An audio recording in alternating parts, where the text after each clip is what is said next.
Bueno, vamos a empezar con la conferencia, ¿ya?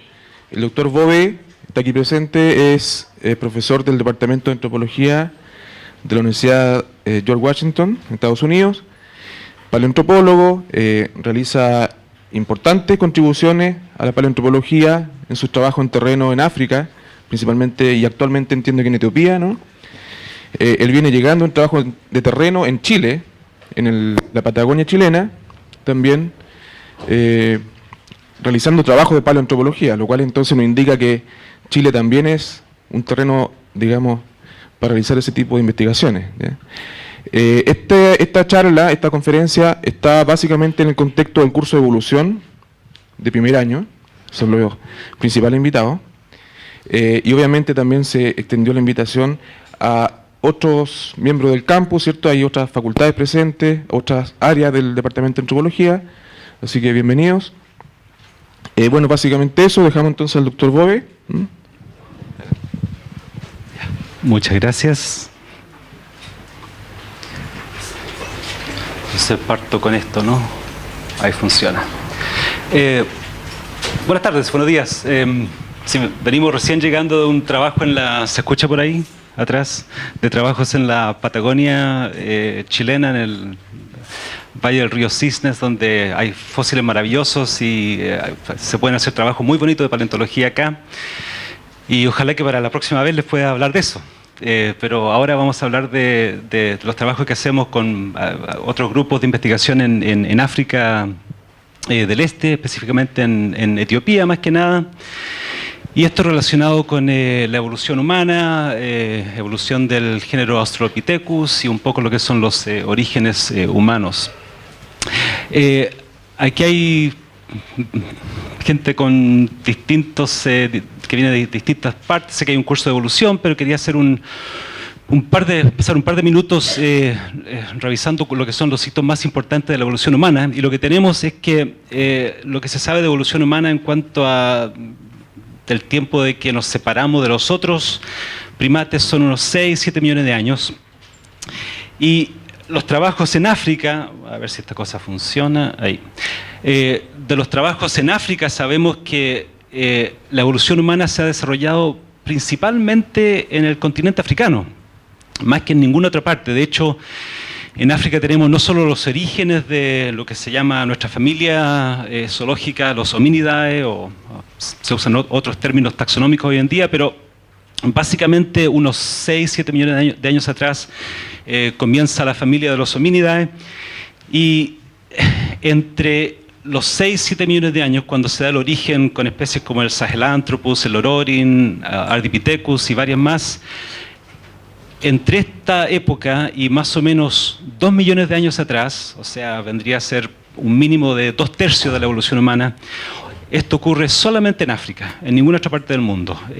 Hay fósiles de esta edad en Europa, en Asia, en muchas partes, y muchos fósiles, se sabe mucho de la historia de la vida, pero humanos o ancestros humanos no hay. Entonces, África tiene un papel muy importante en lo que es la evolución humana, ya que casi todo la primera etapa y donde surgen muchas de las adaptaciones más centrales que tenemos nosotros, estas surgen en África. Entonces no solamente el origen de los homínidos, sino que además el origen de nuestro género Homo. Nosotros somos Homo sapiens, las especies más antiguas de Homo son las que vemos acá, que empiezan a aparecer más o menos 2,4, 2,5 millones de años atrás, y esto también en África. Además de eso tenemos el tema de conversación de hoy día, que son los orígenes de la cultura, la tecnología humana. Eso también, las trazas más antiguas que existen en el planeta ocurren en África. Y más o menos a los 2,5 millones de años, cuando empieza el género Homo aproximadamente, empiezan a aparecer en varios sitios africanos artefactos de piedra y también huesos con marca de corte de piedra. Entonces, los primeros rastros arqueológicos que tenemos, culturales, también tienen su origen en África, más o menos en el intervalo cercano a los 2,5 millones de años. Y bueno, hay una veintena de especies de homínidos que se conocen. Eso depende un poquito de cómo hacemos la taxonomía, pero esto les da una idea un poco de lo que es la diversidad de los homínidos durante los últimos 7 millones de años. Ahora, los trabajos que realizamos nosotros en relación a los orígenes humanos se centran en lo que viene a ser el Valle del Rift africano. Y esta luz se podría bajar para que se vea un poco más nítido las imágenes, si fuera posible. Entonces lo que tenemos en África es una estructura geológica que se llama, ahí está mejor, el Valle del Rift. Y es una estructura que básicamente donde está resquebrajado el continente africano, donde hay donde se podría decir una especie de océano incipiente que no se ha formado todavía, pero este Valle del Rift en realidad continúa a lo que es el Mar Rojo y el Golfo de Adén, donde sí tenemos océanos. Entonces lo que tenemos acá es una trizadura en la corteza terrestre, y este Valle del Rift continúa desde Eritrea, bajando por Etiopía, Kenia, Tanzania, cerquita del Congo, acá en la parte oriental del Congo, y por Mozambique, llegando hasta el Golfo de Mozambique. Entonces es una gran estructura donde se ha producido mucha sedimentación por los últimos muchos millones de años, y también procesos de erosión que han expuesto cantidades enormes de fósiles. Entonces lo que tenemos en esta parte de África esencialmente son una serie de, podríamos llamarle, ventanas. Esto nos abre una ventana hacia un pasado distante en relación a los fósiles que aparecen en estos sitios. Y los trabajos nuestros, los que yo realizo con muchos colegas, se centran en lo que llamamos el Triángulo de Afar, aquí en esta parte que es Etiopía y Eritrea, donde hay unos sitios que le llamamos Tikika, que es relativamente nuevo, y Hadar, que es conocido hace mucho tiempo. Y también realizamos trabajos en la cuenca del lago Turkana, aquí en la frontera entre Etiopía y Kenia. Ahora, esta es una visión un poco más cerca de los mismos sitios, pero lo que tenemos entonces es una serie de formaciones geológicas en esta parte del este de África, en lo que vendría a ser el Valle del Rift. Y lo que les voy a mostrar ahora más que nada se centra acá en la región del Afar, en Etiopía. Y en estos sitios tenemos una serie de sedimentos que se han formado más que nada por acción de ríos y de lagos. Entonces estos sedimentos se han acumulado por millones y millones de años. Dentro de estos sedimentos tenemos muchas veces estas tefras, todas de ceniza volcánica, que podemos usar para obtener datación, fechas de estos sedimentos. Y aquí, bueno, una persona para que tengan una idea de la escala, pero estos son lugares muy áridos. Aquí ven este cinturón verde que viene a ser el bosque del río Awash, que baja de las alturas de Etiopía, pero el lugar en sí es bastante árido. Y este es un sitio donde estamos trabajando ahora, que aquí se ve una parte del sitio, en realidad es muy extenso, pero este sitio se llama Tikika. Y al otro lado del río tenemos el sitio de Hadar, que es bastante conocido, y de estos lugares han aparecido muchos homínidos y otros ancestros humanos, al igual que una fauna muy extensa de mamíferos y otros vertebrados.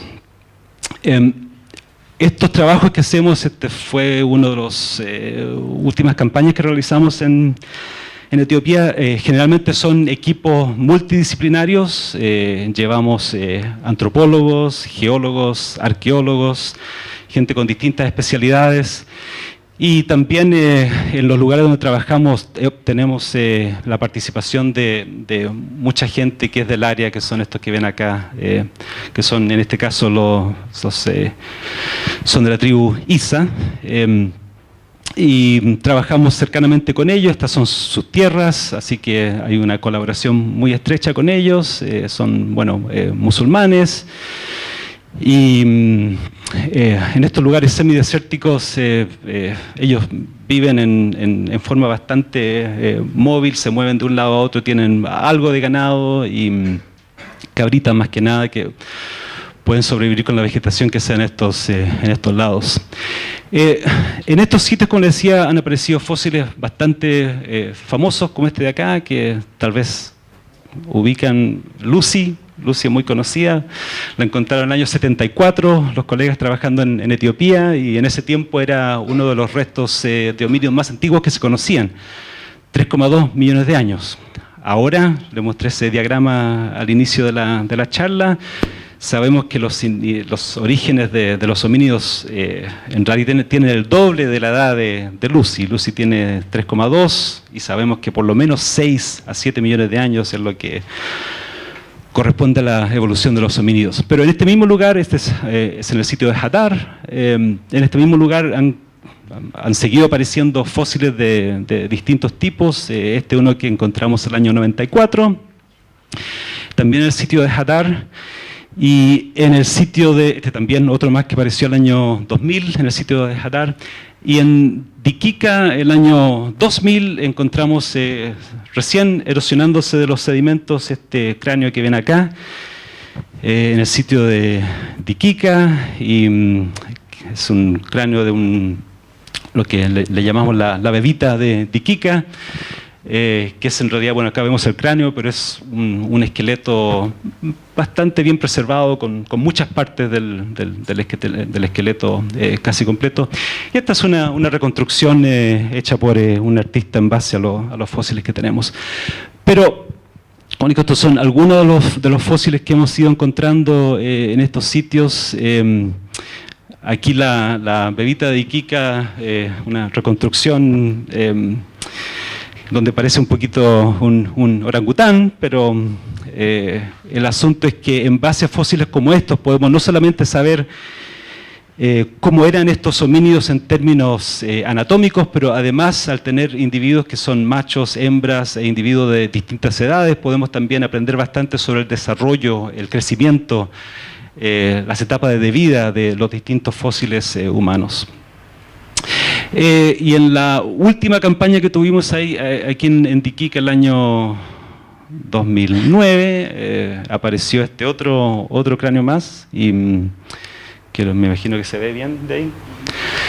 Y bueno, luego de excavarlo, aparece acá el jefe de nuestro grupo, Zeray Alemseged, etíope. Y no sé, cada vez que se encuentran estos fósiles, los paleoantropólogos parecen aquí como que están, no sé, como que tienen en sus manos una bebita recién nacida, algo así. Son como nuevos padres con sus hijos, parece, así como bien chocho. Entonces este fósil lo encontramos hace 2 años atrás, el 2009, en enero. Y la verdad es que no hemos podido regresar a este sitio estos últimos 2 años, y ahora en enero voy a estar de vuelta en unos pocos días más en la misma localidad. Entonces, muchos fósiles de homínidos, pero además de los homínidos tenemos muchos fósiles de otros tipos. Esto que ven acá es una mandíbula de un hipopótamo, bastante bien preservada, se ve la dentadura. Encontramos fósiles bastante abundantes de cocodrilos, por ejemplo, como este de acá. Otras cosas, sí que hay un cráneo completo de un elefante que está dado vuelta, se ve la dentadura, aquí ese es un diente, todo eso es un diente, y ese es el otro, entonces el diente al lado derecho, al lado izquierdo. Y bueno, muchos de estos animales que encontramos tienen descendientes que todavía viven en estas regiones, el búfalo, por ejemplo, fósiles de cebra también se encuentra por estos lados, jirafas, primates como estos monitos, hipopótamos. Entonces, en todos estos lugares, además de los fósiles, tenemos representantes vivientes, descendientes vivientes de muchas de estas especies que encontramos en el registro fósil.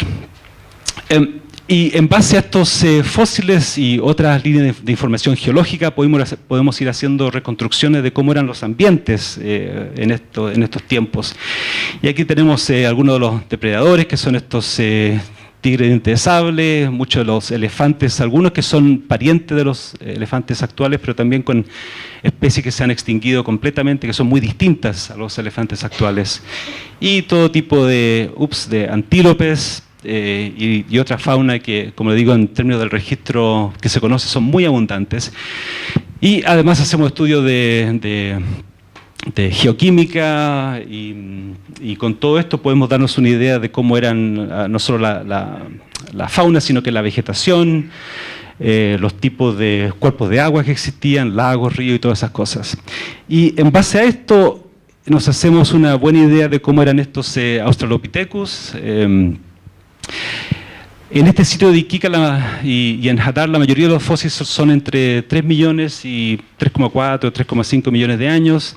Y en base a estos fósiles se sabe hace mucho tiempo que Australopithecus es una especie de homínido bípeda, o sea, marcha en 2 pies, con brazos muy fuertes, seguramente con capacidad trepadora, manos con dedos relativamente largos, buenos para agarrar ramas, con un cerebro que es un poco mayor al que se esperaría de un simio promedio, digamos, y con un desarrollo un poquito más lento también, de acuerdo a lo que hemos podido ver en relación a fósiles como la bebita de Tiquica.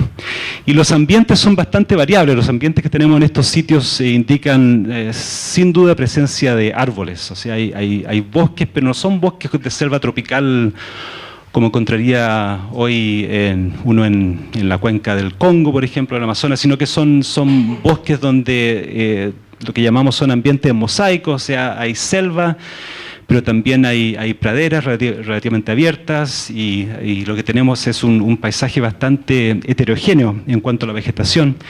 Y los Australopithecus son parte de este paisaje que incluyen estas muchas otras especies que les he comentado. Dentro de las cosas que hemos también estudiado en estos sitios es que los homínidos, como le mostraba Australopithecus, se encuentran en estos sitios, pero no son muy abundantes. En una muestra que sacamos, donde hicimos muestras sistemáticas de la fauna, y encontramos en una muestra aquí tenemos 196 fósiles y apareció un homínido. Y la idea aquí es básicamente resaltar que los homínidos, aunque existían, eran sin duda parte de esta fauna, no eran de los más abundantes. Entonces, por cada homínido se encuentran muchos antílopes, por ejemplo, esto de acá, se encuentran muchos monos, estos son parientes de los cerdos, los suidae, parientes de los caballos, elefantes, jirafas, hipopótamos, algunos carnívoros, y los homínidos son relativamente escasos. Y bueno, una de las razones por la escasez puede ser el lugar trófico, por decirlo así, de los homínidos, pero también tiene que ver seguramente con el hecho de que estos son primates muy grandes, de crecimiento relativamente lento, y en relación a los antílopes, por ejemplo, que pueden ser del mismo tamaño, pero de crecimiento y desarrollo mucho más rápido que los homínidos, tenemos muchos antílopes, monos, etcétera, y muy pocos homínidos. Ahora, lo que les he mostrado hasta ahora básicamente tiene que ver con el género Australopithecus, entre 3 y 3,5 millones de años aproximadamente. Y las adaptaciones, como les digo, indican una especie de homínido bípedo, con un desarrollo un poquito más lento que otros primates, otros simios del mismo tamaño, con un cerebro un poquito mayor. Y hasta el momento se piensa que Australopithecus es seguramente el ancestro de las especies que vienen después, que incluyen varias especies del género Homo y varias especies del género Paranthropus. Estos son los que se llaman los Australopithecus robustos. Y la transición entre Australopithecus y estas otras especies no está muy clara todavía en términos paleontológicos. Pero lo que pasa después de que se extingue en realidad el género Australopithecus es tremendamente transformador en cuanto a la evolución humana.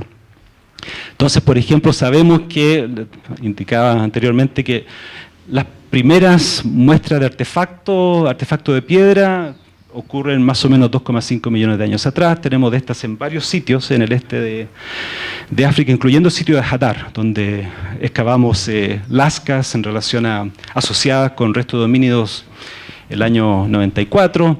Entonces, sabemos, está muy claro de que 2,5 millones de años atrás los homínidos hacían lasca de piedra, tenían también otro tipo de utensilios y que las usaban distintas cosas, incluyendo para cortar carne de los huesos y romper huesos para extraer alimentación de ellos. Entonces, esto está relativamente bien establecido. Y uno de los problemas que estamos investigando ahora es, bueno, estas primeras lascas que aparecen son relativamente bien desarrolladas, o sea, hay una cierta fineza en la preparación de estas lascas, y lo que se ha pensado es que, bueno, esto tiene que tener algún tipo de precedente. Entonces, en nuestro grupo, con otro grupo de investigación, nos hemos concentrado en lo que pasa anteriormente a estas primeras apariciones de artefactos. Y aquí se está haciendo bastante investigación, pero uno de los problemas que tenemos es que entre 2,5 y 3 millones de años no son muchos los sitios paleontológicos con fauna abundante, entonces hay una falta, una escasez de sitios. Y el otro problema que es que incluso a pesar de que se sabe que esto ocurre en varios sitios a esta edad, así toda la densidad de estos sitios no es muy grande. Entonces tenemos espacios muy grandes donde se encuentran estos tipos de artefactos, pero no en grandes densidades. Y bueno, lo que pasa después de esta primera aparición de artefactos de piedras es una serie de eventos en términos geológicos muy rápidos y bastante profundos. A los 2 millones de años tenemos fósiles que muestran un tamaño cerebral bastante grande, mucho más grande de lo que se ve en cualquier otro primate en relación al tamaño. También hay una transformación muy profunda en lo que son las proporciones del cuerpo de estos homínidos, que son un poco más como simios a los 3 millones de años y esencialmente idénticos al ser humano moderno a los 2 millones, entre 2 millones y 1,5 millones de años atrás. Y también se da que, como les contaba, los primeros 2/3 de evolución humana ocurren solamente en África.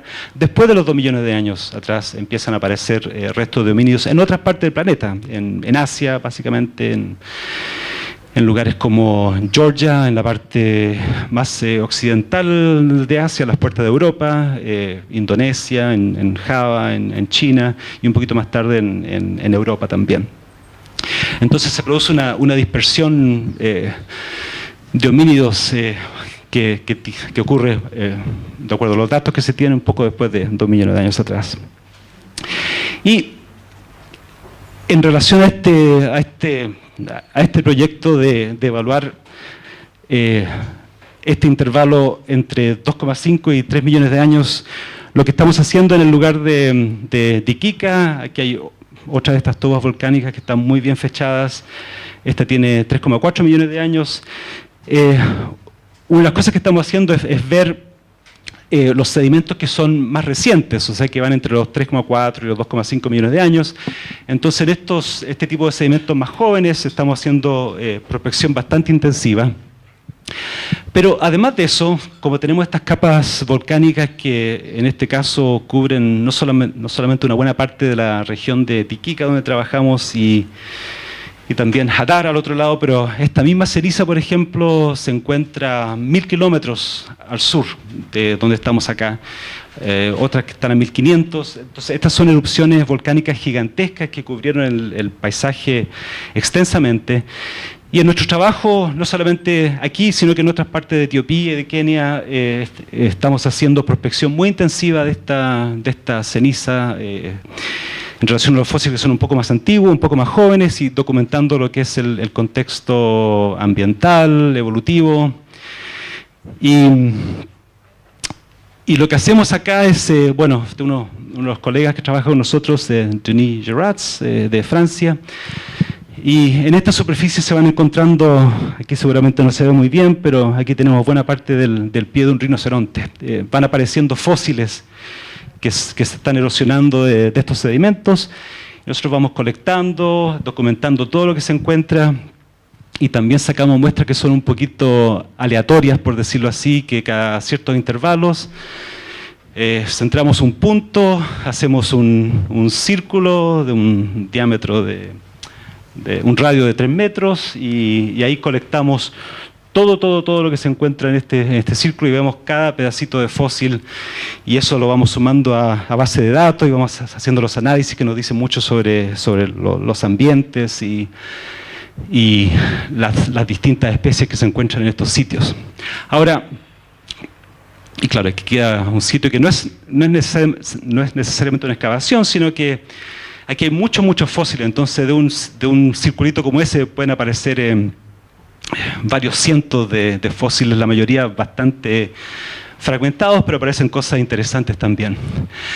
Entonces, haciendo ese tipo de documentación, encontramos hace 2 años, en enero del 2009, uno de mis colegas que estaba trabajando con nosotros, un arqueólogo que nos acompañó para prospectar esos sitios que son un poquito más antiguos, de 2,5 millones de años, estuvo haciendo este tipo de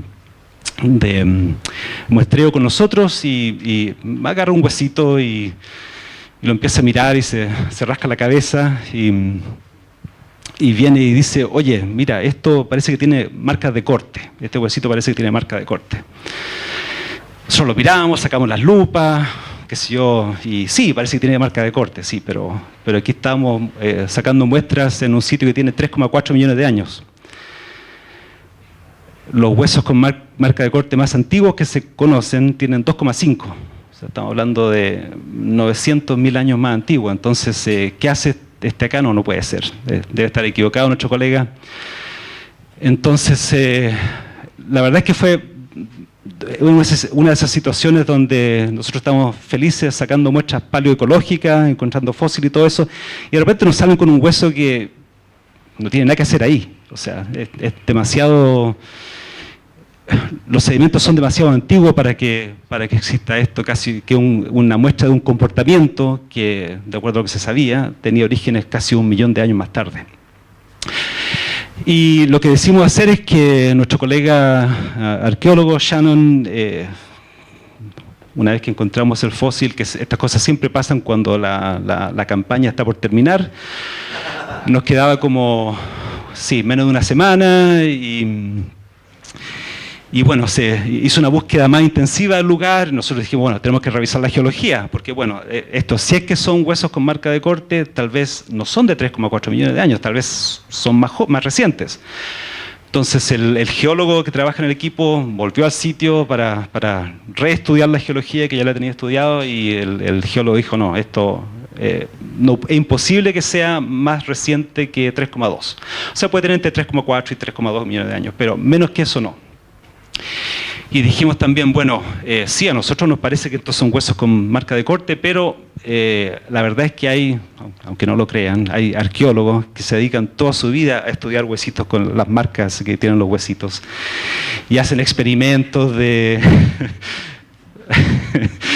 hacen experimentos con distintos tipos de animales o distintos animales que pisan los huesos y van viendo todos los tipos de marcas que los fenómenos naturales o de otros animales o de dientes, lo que sea, pueden dejar en un hueso. Entonces hay colegas que se dedican toda su vida a hacer eso.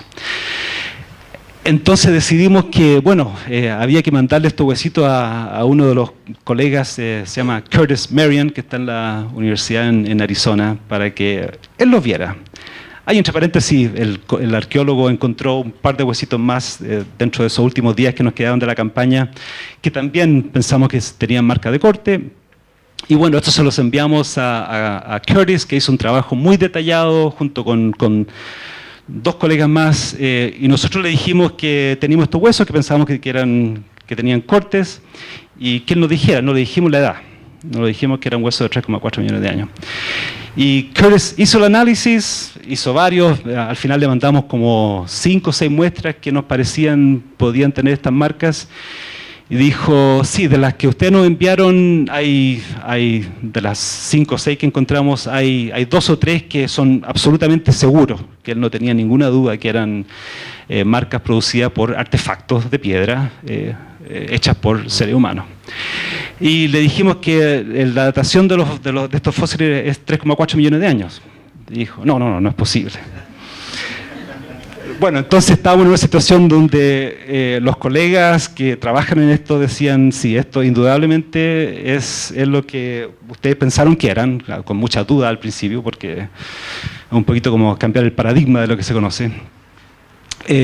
Nuestro colega geólogo con otros colegas insistían que de acuerdo a los estratos donde estábamos y que en este valle donde estamos trabajando los sedimentos más recientes son de 3,2 millones de años. Entonces, aunque el huesito no fuera 3,4, pueden ser 3,2 millones de años, lo que igual es lo más antiguo que se conoce. Entonces, ¿qué es lo que hace uno? Hay que mandarlo y decir, bueno, esto es lo que tenemos, estos son los datos, esto es lo que pensamos. Y claro, la verdad es que nosotros estamos bastante seguros de que esto es lo que pensamos que es. Pero también es verdad que esto ha producido mucha controversia en paleoantropología y tenemos críticos que, por supuesto, esa es la ciencia, ¿no? Uno muestra los datos que uno tiene, uno presenta las conclusiones en relación a los datos, y nuestros colegas, hay algunos que dicen que estamos locos, ¿no? que esto no puede ser, y aunque todavía tienen que ser ellos el estudio, esto está abierto, por supuesto. ¿Hay zooarqueólogos acá o no? Entonces están invitados los zooarqueólogos a revisar eso personalmente, ir al Museo de Etiopía en Addis Abeba, y como digo, estos son datos que están abiertos al público. Y claro, es una controversia que continúa y no ha sido resuelta, pero nosotros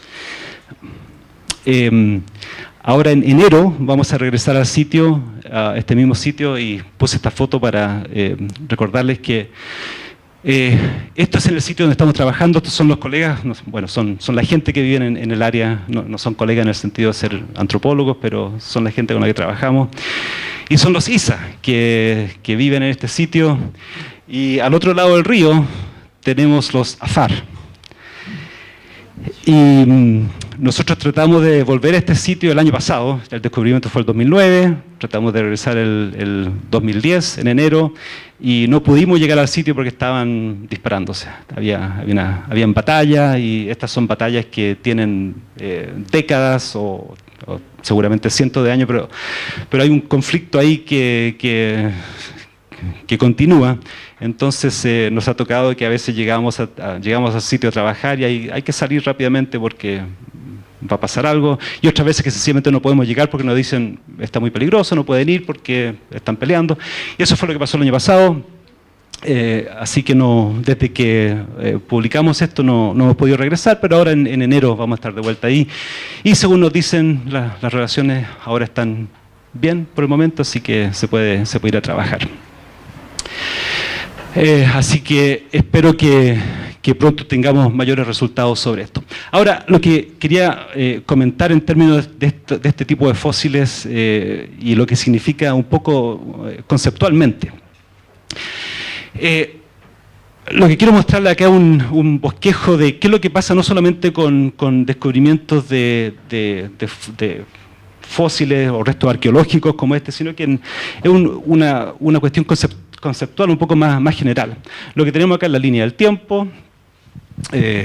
Hacia la derecha nos vamos al tiempo más reciente, y si hablamos de orígenes de especies o de comportamientos de cualquier especie, en el registro fósil tenemos lo que se llamaría una primera ocurrencia puede ser una especie o un comportamiento como el uso de piedras, por ejemplo, como herramientas. Y cuando hablamos de especies, la mayoría de las especies se extinguen, esas también tienen un registro que en un momento se acaba. Ahora, para entender qué tan real es el primer registro que se tiene de un evento, en el registro arqueológico o fósil, es tremendamente importante entender no solamente ese registro en sí, sino que entender qué tan buenas son las muestras que uno tiene después de ese primer registro. Y casi tan importante, o igualmente importante, es entender cómo son las muestras que se tienen antes de ese primer registro. Y en el caso de estos artefactos de piedra, o huesos con marca de corte, lo que les comentaba es que a los 2,5 millones de años teníamos el primer registro, que ahora pasa a ser 3,4. Pero la densidad de la muestra de ese registro es poca. Y en cuanto a registros o muestras anteriores, también son muy escasas. Entonces tenemos un comportamiento que de cuando en cuando deja un registro fósil de una especie que, como les mostraba anteriormente, no es muy común en el registro fósil. Entonces lo que tenemos acá son muestras de eventos de una especie que no es muy común. En ese sentido, el hecho de que tengamos un registro claro a los 2,5 millones de años indicaría, teóricamente, hipotéticamente, que es un asunto de muestra encontrar restos que sean más antiguos. Y esto era conceptualmente lo que estábamos haciendo en cuanto a búsquedas de sitios y de muestras que sean más antiguas. Y lo otro que quería mostrarle acá también es que los homínidos haciendo estos artefactos salen de un contexto de evolución de primates, y específicamente un contexto donde tenemos ancestro común con los chimpancés, las dos especies de chimpancé, los gorilas y los orangutanes. Y en ese sentido, si nosotros nos vamos a hacer una filogenia de nuestros ancestros, o sea, de nuestros parientes más cercanos, tenemos al ser humano emparentado con las dos especies de chimpancé, ellos emparentados con el gorila y con el orangután, y con raíces que van, unos 6 millones de años con el chimpancé, 8 millones con el gorila y 14 millones con el orangután.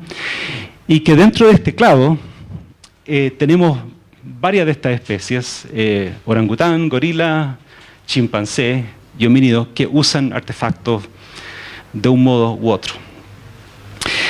En ese sentido, yo creo que una de las cosas más importantes que a pensar en relación a evolución humana no es tanto que hayamos encontrado estos artefactos, este uso de artefactos a los 3,4 millones de años, sino que lo curioso es que no se encuentre más, porque venimos de un clado de especies donde el uso de artefactos es bastante común. No así tanto el uso de artefactos de piedra o de lascas, que también ocurre en los chimpancés. Pero el uso de artefactos para modificar el ambiente, para acceder a distintos tipos de alimentación, se da en todas estas especies. Yo creo que al momento la excepción sería el bonobo, donde el registro de uso de artefactos no es muy bueno. Pero yo les aseguro que con los bonobos también es una misma cosa que tiene que ver con el muestreo, y que en la medida que la Isabel Benke y otras personas sigan haciendo trabajo de estudio de bonobos, seguro que van a ver, que van a poder encontrar un registro de uso de artefactos. Entonces, lo que tenemos con el ser humano es lo que vemos con este registro es un poco lo que, en cuanto a orígenes de la tecnología en África, estas marquitas nos muestran un poco, no solo que los humanos hayan usado artefactos y que hayamos estado usando artefactos de piedra por millones de años, eso no es tan sorpresivo. Pero esas marquitas que encontramos un poco muestran lo que diríamos es una especie de intensificación del uso de artefactos, donde el ser humano y nuestros ancestros no solo van marcando esos huesitos, sino que ahí se empieza a ver un registro donde el ser humano modifica su medio ambiente de manera que sirva a sus propósitos, a sus adaptaciones. Y básicamente lo que tenemos hoy en día en cuanto a tecnología es algo que se ha desarrollado a partir de esas marquitas iniciales. Y bueno, eso es lo que les quería mostrar, y si tienen preguntas. feliz de conversar sobre el tema. Gracias.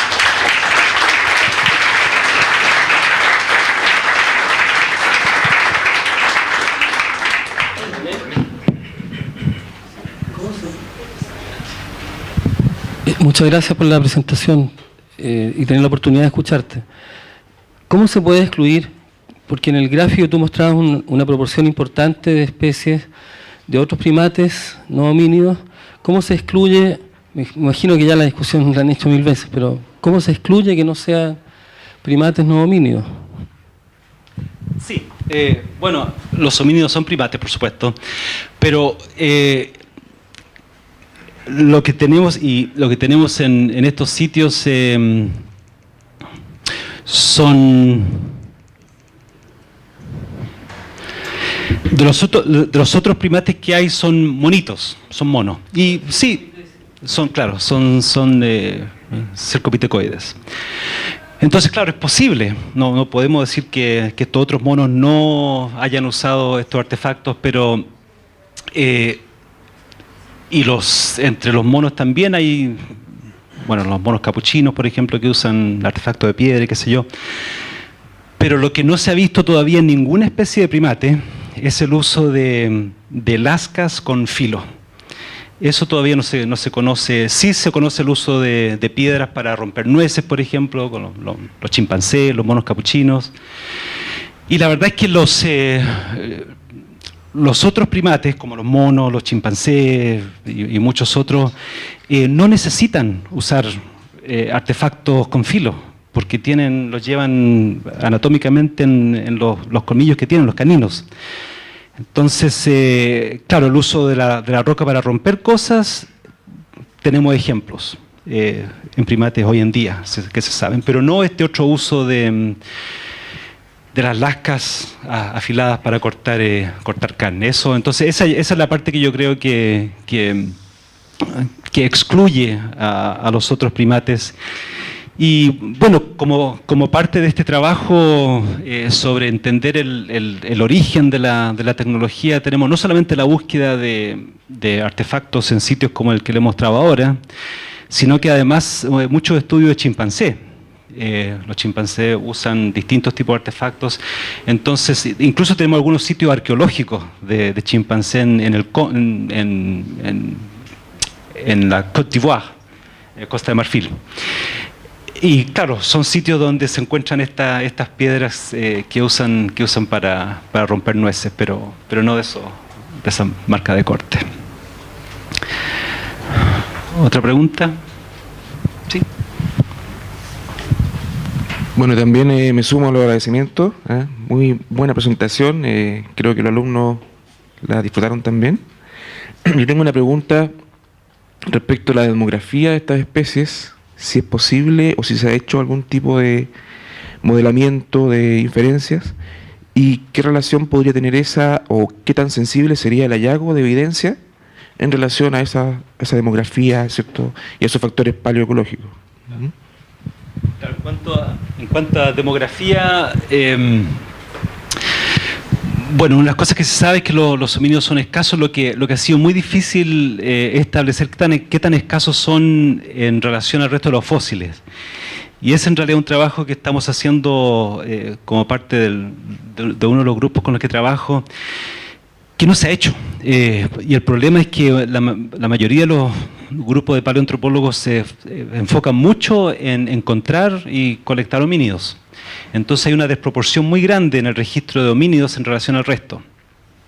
Esta muestra de acá y otras que tenemos, este es un ejemplo nomás, pero es una de las pocas donde lo que hemos hecho es ir recolectando hueso por hueso, documentando fósil por fósil.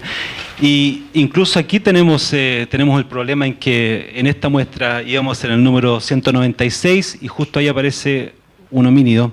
Y eso nos obligó un poco a terminar el trabajo, a excavar, sacar el resto.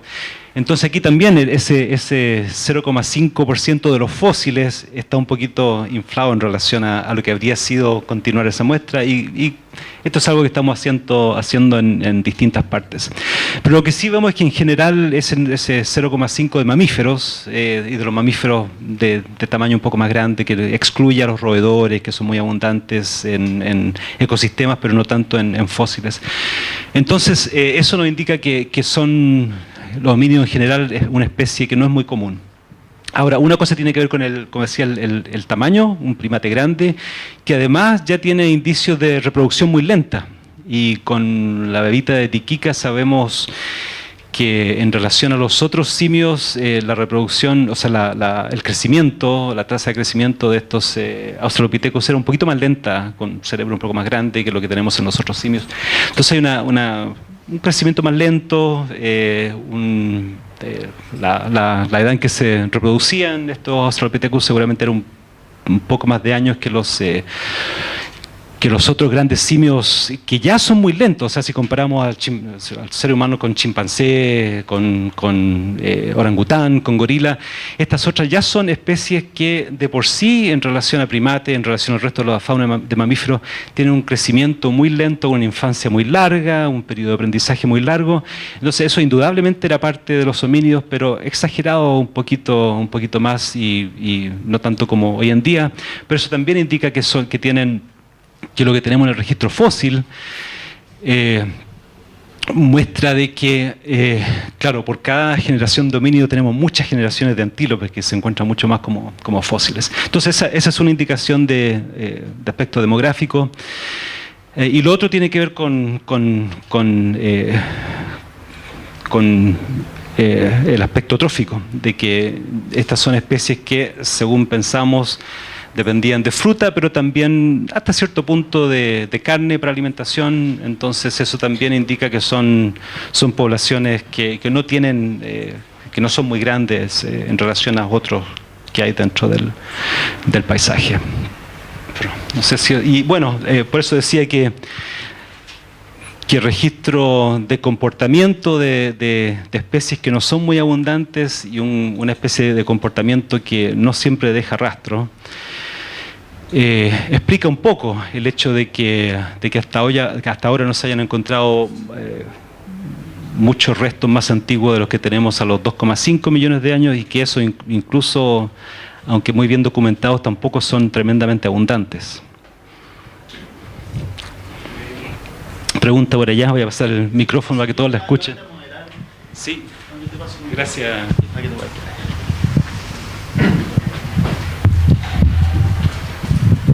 ¿Por qué esta sorpresa a pensar de que es mucho más anterior el uso de herramientas? Cuando yo creo que hay que pensar que estas especies aprendieron primero a usar las lascas naturales que habían, y fue un periodo incluso transmitido a lo mejor transespecie culturalmente, y después aprendieron a producir lascas. O sea que si hay lascas fabricadas, ¿no es cierto?, a nivel de 2 millones de años y medio, es posible pensar que viene mucho antes todavía la cosa de la utilización de lascas para hacer marcas, tomando lascas naturales que encontraron.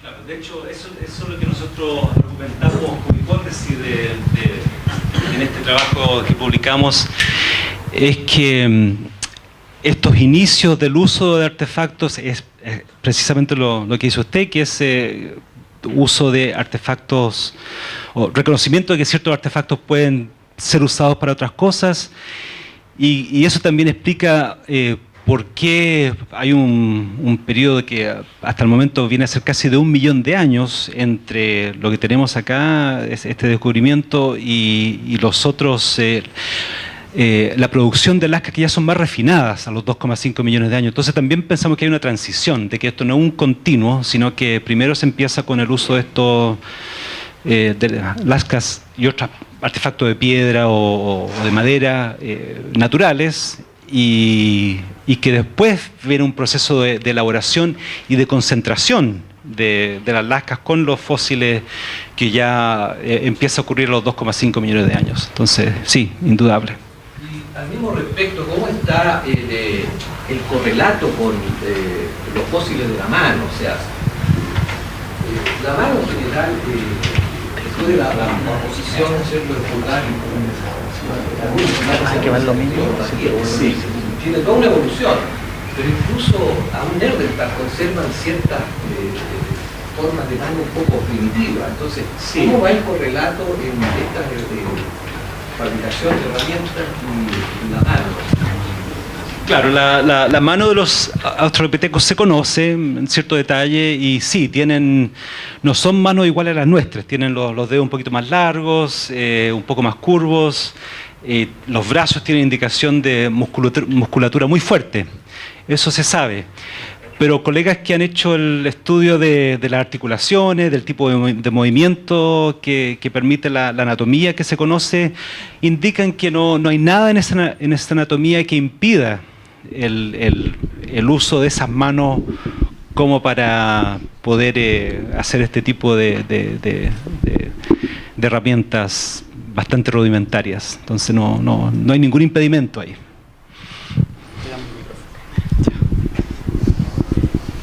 Acá tengo 1, 2 y 3. Oye, René, ¿tú crees que se justifica resucitar el género sinjántropo, como tú colocaste en la primera diapositiva, separándolo de parántropo, o solo un acto de lealtad de Mary Leakey a Louis Leakey? El Paranthropus... Ahí. No, el Paranthropus... Hola. Mira, yo lo dejaría como un clado, pero ¿cuál dices tú que yo puse en honor a Mary Leakey? No, digo que si tú pusiste una línea evolutiva sinjántropo, etiópico y sinjántropo Moisés. Ah, sí, sí, Digo, sí, sí. ¿justifica el género sinjántropo como segregado parántropo? Claro, seguramente no, o sea, yo lo veo como un clado, pero una de las primeras por ahí. Sí, sí, ahí está, claro, eso en realidad... Es una lectura de Yo pondría el Etiópicos ahí como Paranthropus, básicamente, sí, como parte de un clado. Así que, claro, el Sinjanthropus que le dices tú. Hay colegas que lo separan, algunos colegas con los que yo trabajo, el Bernard Wood a veces lo separa.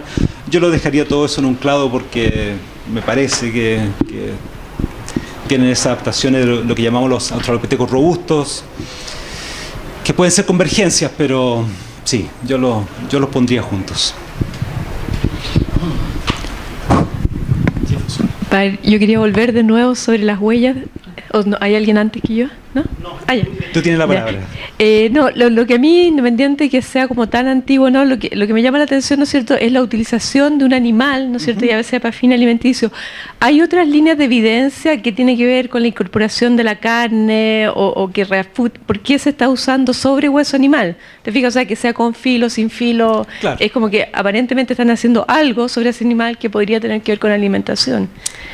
Claro, en ese sentido, como digo, a los 2,5 millones de años aparecen en conjunto las lascas con los huesos cortados en los mismos sitios, en el mismo lugar. Okay.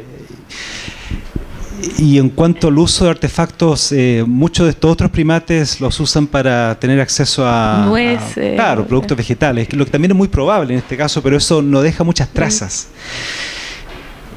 Y claro, como parte de estos proyectos hay colegas que andan buscando piedras que puedan tener, que tengan marcas como que han sido usadas para más como para abrir nueces que para cortar, que no se han encontrado todavía.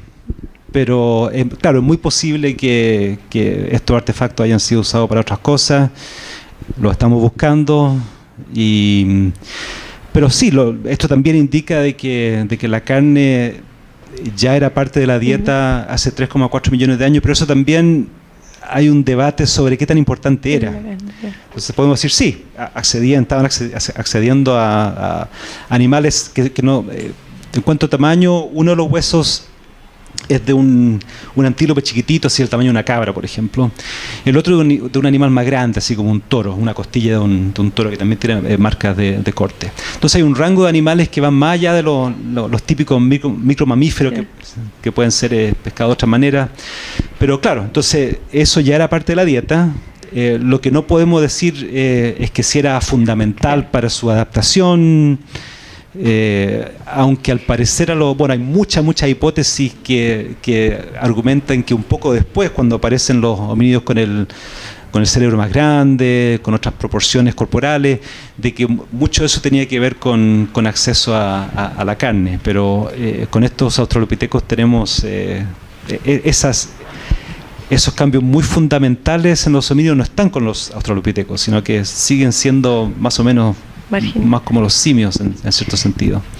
La segunda patita, lo que te cuestionan de esa huella es la temporalidad o el carácter cultural, o las dos cosas. No, al principio la temporalidad, claro. Porque el carácter cultural es como bien... y también hay argumentos sobre si son, como te digo, hay en los zooarqueólogos, como tú bien sabes, hay muchos trabajos experimentales que tratan de replicar las distintas formas de marcas que se hacen en los huesos.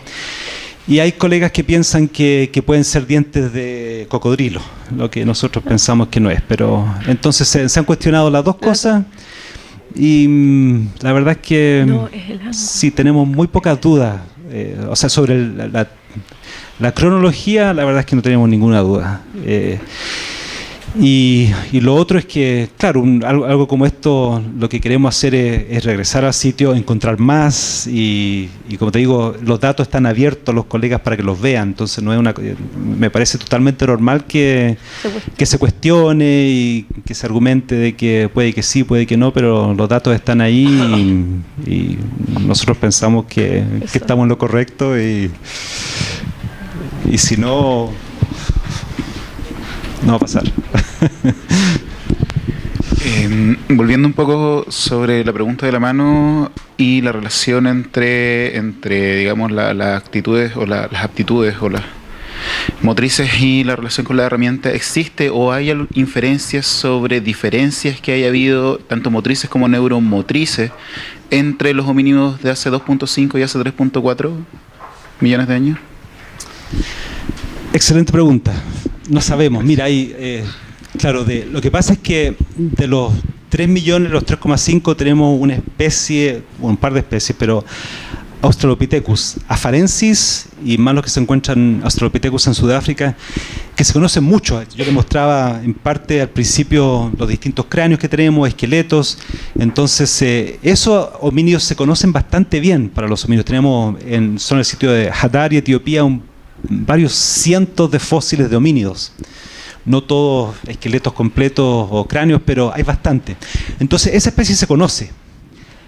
A los 2,5, si tú ves el registro de los homínidos, se conoce muy, muy poco. Hay un cráneo que es bastante extraño, también en Etiopía, un esqueleto parcial, pero en relación, yo creo que ahí, esa etapa, en realidad entre los 2 millones y los 3 millones de años, hay muy, muy poco material fósil homínido que esté bien conservado, bien preservado, como para realmente entender el tipo de preguntas que tú te planteas de aspectos neurológicos, cognitivos. Claro, entonces, irónicamente se conoce más de lo que es un poco más antiguo, de 3 millones a 3,5, que lo que es más reciente, de 2 millones a 2,5 a 3 millones. ¿Y esa diferencia en cantidad de fósiles tienen alguna idea de por qué se produce? ¿Es un tema de los sitios, un tema de muestreo, un tema de cambios geológicos, climáticos? Todo eso. Ya. Sí, de hecho en el sitio de Hadar, por ejemplo, tenemos la secuencia muy bonita que les mostraba acá de 3,5 a 3 millones de años, y después un cambio que tiene que ver con tectónica. Entonces los sedimentos que vienen un poco más arriba son piedras más gruesas, piedras más grandes, hay menos fósiles en parte, o sea, hay un cambio tectónico en esa que es una cuestión local. Además hay cambios climáticos en esa época que son bastante fundamentales, cambios climáticos globales.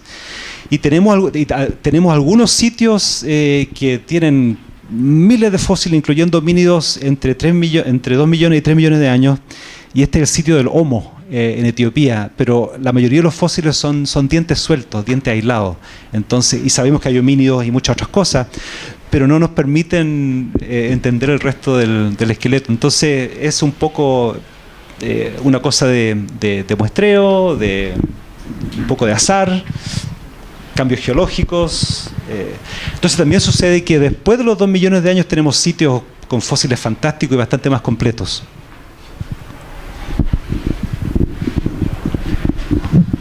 René, quería hacer un comentario y escuchar tu opinión a propósito del problema de la retención de caracteres juveniles. Cuando tú analizas, uno analiza lo que ustedes publicaron en Nature, que es el análisis que hace Fred Spohr de la erupción dentaria, y se infiere que tiene entre 6,5 años de edad, niño o niña. Es un carácter altamente neoténico, es decir, la retención de erupción dentaria a esa edad, lo que hace suponer ya cambios neurológicos inferidos. Sí. O sea, una manera distinta de enfrentar. De modo que quizás, y eso es lo que quería saber tu opinión de este comentario, hay una conducta oportunista de faenamiento de animales que ya han sido muertos por otros predadores, que es lo que se muestra normalmente desde australopitecinos en adelante. Quizás eso hace más fácil suponer también que podrían haber faenado con estas lascas animales muertos por otros predadores, como lo haría cualquier carroñero. Claro. Eso es perfectamente posible. De hecho, una de las cosas que evitamos en esta publicación sobre los huesos de Iquica es decir si esto tenía que ver con recolección, con caza o con prácticas más carroñeras. Entonces, eso es perfectamente posible, y lo que sí pensamos es que evidencias de primer acceso, lo que sería de caza de animales, no hay evidencias muy buenas hasta bastante tiempo más adelante. Así que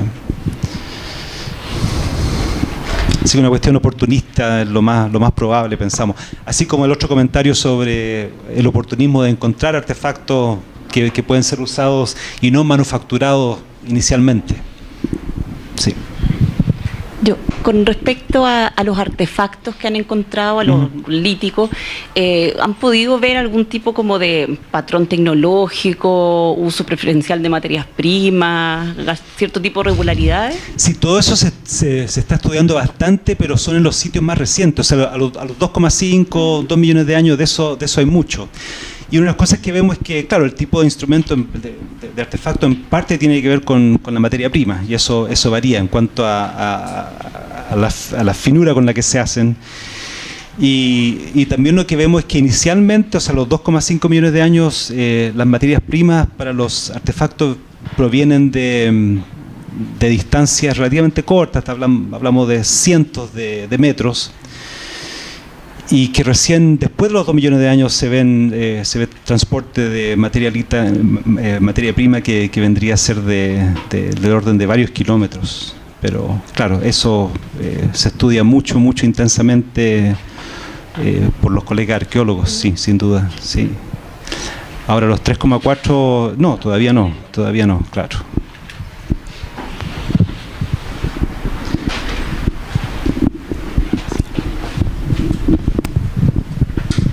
Déjenme un poco especular sobre la geometría. Las dos líneas que se encontraron, las dos incis, son paralelas y muy paralelas.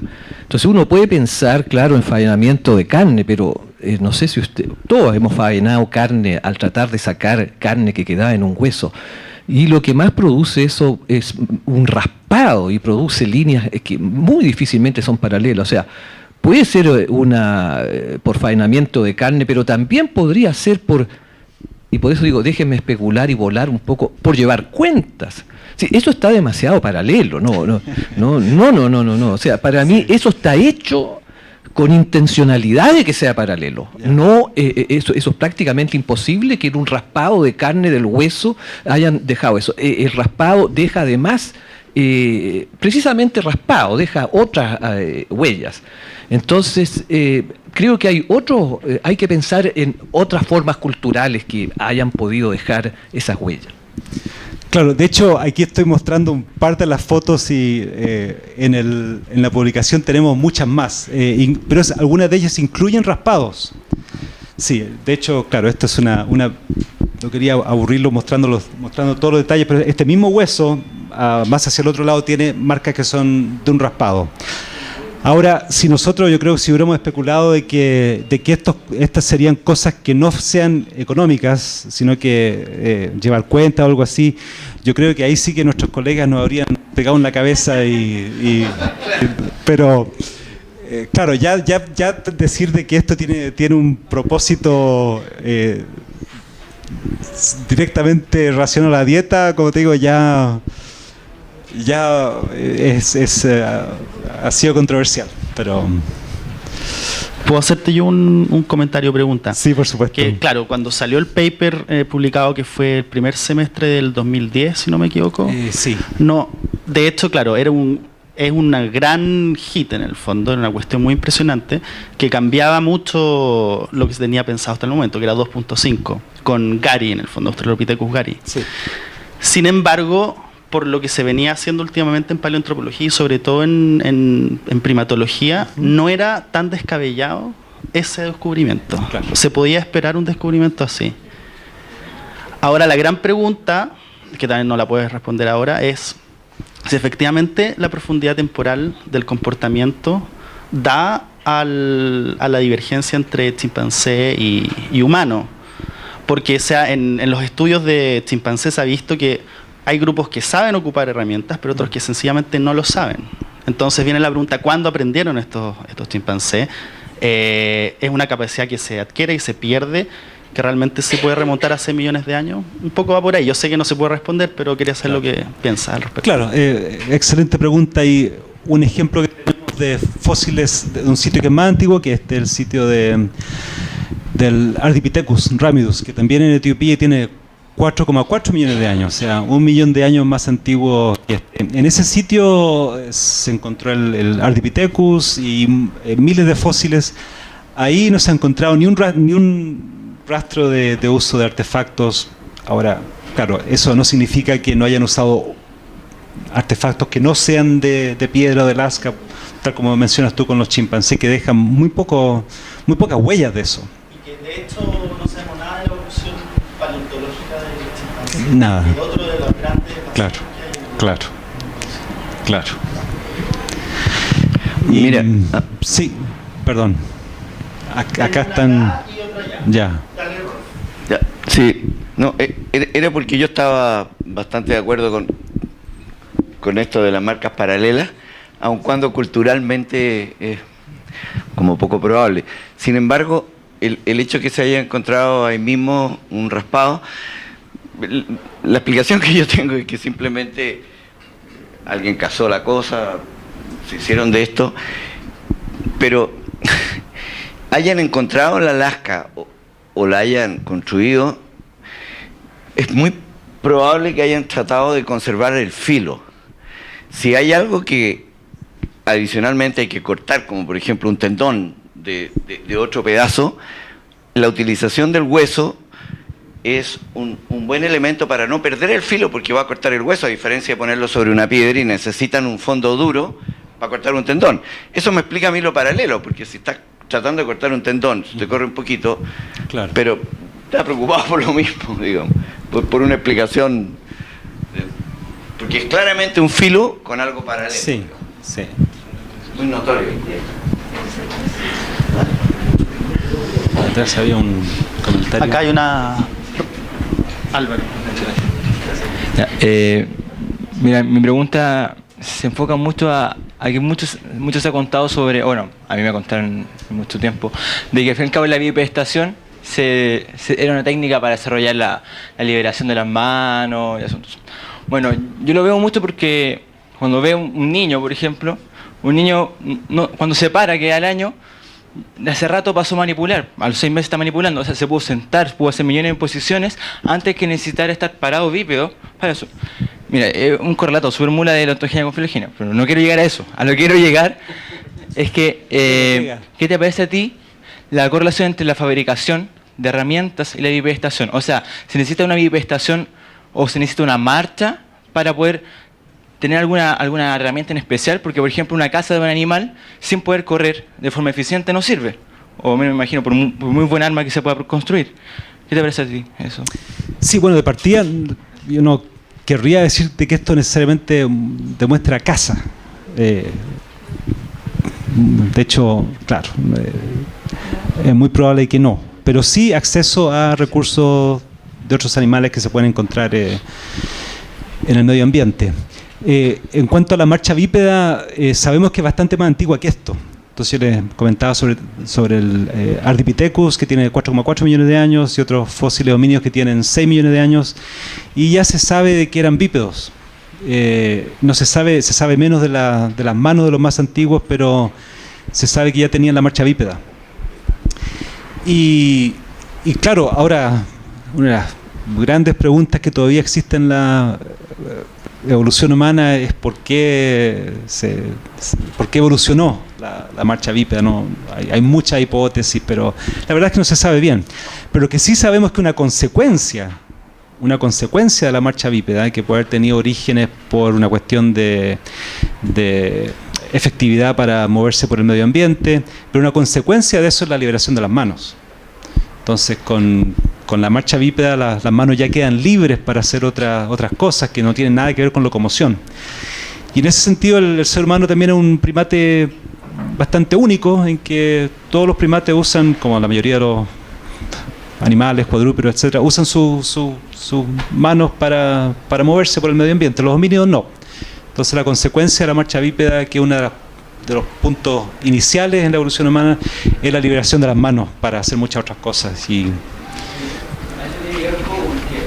la marcha podría haber tenido otro Ardipithecus, es difícil que haya tenido un lugar, no sé, una histórica o algo así, no es una marcha, o sea, no está aquí la marcha del Ardipithecus, no obstante sí he visto la pelvis y no tiene cómo dar una marcha eficiente y capaz de ser independiente para lanzar también los teóricos. Así que creo que hay una herramienta especial que dice ya que esta marcha, cuando logra esta marcha uno podría decir que esta arma parece más. Hay una herramienta que apareció más después de la marcha, posterior a la pues una marcha. Sí. No eficiente, no sí. Eficiente. Sí, de acuerdo. Y en ese sentido, con lo que sabemos hasta ahora, nosotros hablamos de la marcha bípeda, pero la verdad es que con los fósiles que tenemos en los homínidos hay dos marchas bípedas. Una que es la que tiene el Australopithecus, el Ardipithecus, que son estos homínidos que van entre los 6 millones y más o menos los 2 millones de años atrás, que tienen ciertas proporciones corporales del fémur, de la pelvis, etc.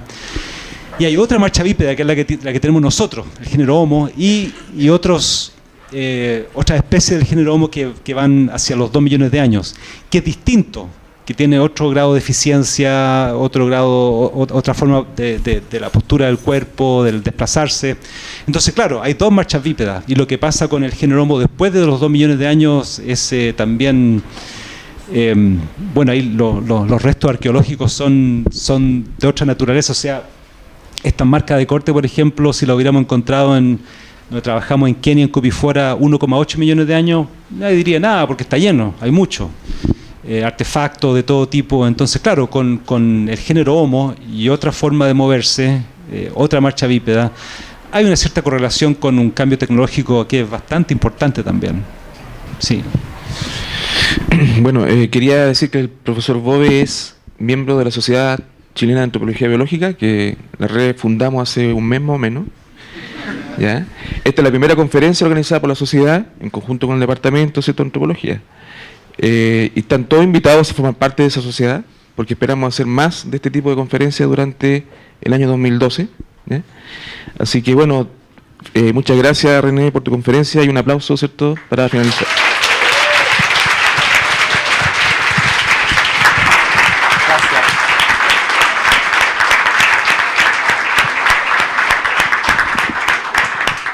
Muchas gracias por la invitación y las preguntas y el diálogo que se formó acá, mucho más entretenido que la charla, así que muchas gracias por eso.